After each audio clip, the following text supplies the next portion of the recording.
నమస్తే.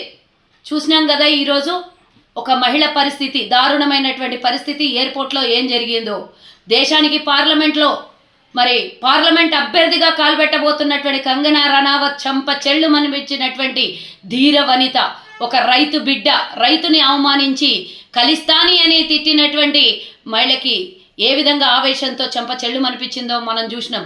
తన ఉద్యోగాన్ని, తన ధర్మాన్ని కూడా పక్కన పెట్టేసి రైతు దేశానికి వెన్నెముక అని మనం చెప్పుకుంటూనే పోతున్నాం. కానీ దేశం నడిబొడ్డులో రైతు ధర్నాలు చేస్తే ఖలిస్తానీ అని తిట్టినటువంటి ఘనత, ఆ దరిద్రం ఘనత ఆమెకే దక్కింది. ఈరోజు ఎంపీగా అయ్యుండొచ్చు కానీ ఈరోజు రైతుని గౌరవించలేనటువంటి పరిస్థితిలో ఆమెను ఎలా ఎన్నుకున్నారో, ఎలా టికెట్ ఇచ్చిండ్రో బీజేపీకి, తన ఉనికి ఏ విధంగా చాటుకుంటారో ఒకసారి పార్లమెంట్లో పోయి ఏం మాట్లాడుతుందో మనం రాబోయే రోజుల్లో చూడాల్సినటువంటి అవసరం ఉన్నది.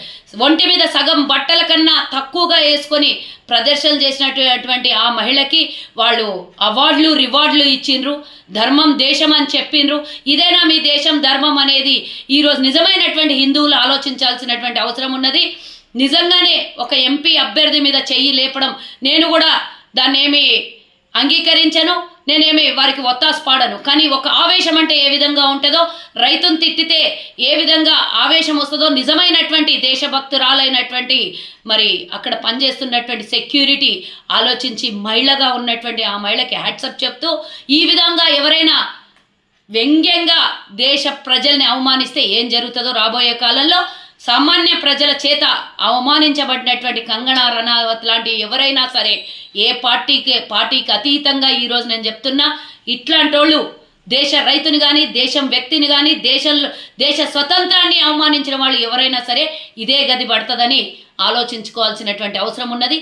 ఇలాంటి వాళ్ళకి టికెట్ ఇచ్చినందుకు బీజేపీ పార్టీకి షేమాన్ బీజేపీ అంటున్నా.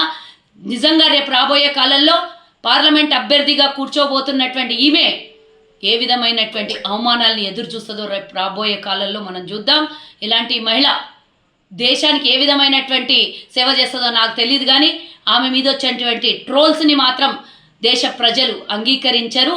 దేశ ప్రజలకు ఇలాంటి అభ్యర్థి ఇష్టం ఉండదు అనేది నేను మాత్రం తెలియజేస్తున్నా. జై హింద్, జై కాంగ్రెస్.